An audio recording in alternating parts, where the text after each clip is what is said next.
আমি ফার্স্টে বলছিলাম অনেকগুলো ফ্যামিলি বাচ্চা আছে বাচ্চা আছে শুধু বাচ্চা আছে এই যে নৌকা ডুবে আছে গা শুরুতে যাওয়ার সময় বলছিলাম সামনে কে বলছি সবগুলো কি একটা অবস্থা আর ওই সারার মধ্যে মদন আচ্ছা চিন্তা করো মানুষ যে নৌকা ড্রাইভার হ্যাঁ ওই আপনার সামনে নেবো আছে কি রে মদনের নৌকা নৌকার থাকতে তাই না জানা যাচ্ছে বাচ্চা বলতে নৌকা নাই কি তো অবস্থা কেটে গেলেন থেকে ছোট বাচ্চাটা আছে কিনা এটা তো সবচেয়ে বড় কথা বাচ্চা আছে বাচ্চাটা আল্লাহ আল্লাহ এখন ছোট বাচ্চাটা থাকে ডুবে গেছে বালি আমি এনে নৌকা চালা সামনে হকল লিখে বলছে ডুবে যেতেছে নৌকা সারা সঙ্গে বোঝা যাচ্ছে পুরো নাম আমরা মজা করছি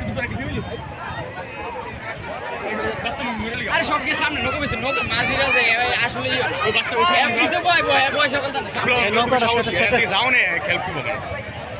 সেটেল করে যাব না সামনে বয়স আরে বাচ্চা লিয়া ওই পিছে বাচ্চার কত শুরু আল্লাহ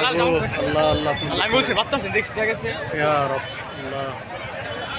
কি অবস্থা দেখছেন এই নৌকা না থাকলে কি অবস্থা তো এই নৌকা না থাকলে এদিকে নাকি দাও শালার এই নৌকা না থাকলে এখানে মানুষগুলো কিভাবে যাইতো এই নৌকা না থাকলে নামন লাগলো দূরে নাইম না কি মানুষ কি করে গেল আমি ধরে এন্তে যেতে গেল 5 মিনিট লাগলো বাচ্চাটি করতে এখানে ওজনে গিয়েছে আমি জানি না কত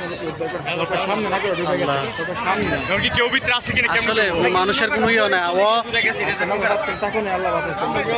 অন্য করে না থাকলে কি হইতো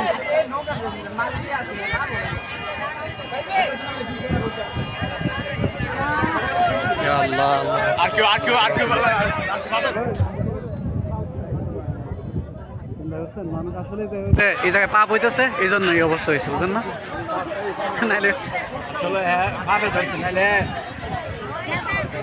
রং দেখছে না আল্লাহ সবাই বাচ্চাই লিয়েছে ওই বিড়ি টিকটক বন্ধ হয়েছে গা টিকটক বন্ধ হয়েছে চারিদিনে বেড়ে আছি এই বিড়ির পাপ হয়ে ধরছে এর মধ্যে আইসা ইয়ে করে রং করে না প্রকৃতিকে ওইগুলো দর্শন ইয়ে করে ফেলতেছে কি প্রকৃতিগুলো ওরা ধ্বংস করে দিয়েছে এই সমস্ত সবাইকে উদ্ধার করছে আল্লাহ হাত ধরে হারিয়েছেন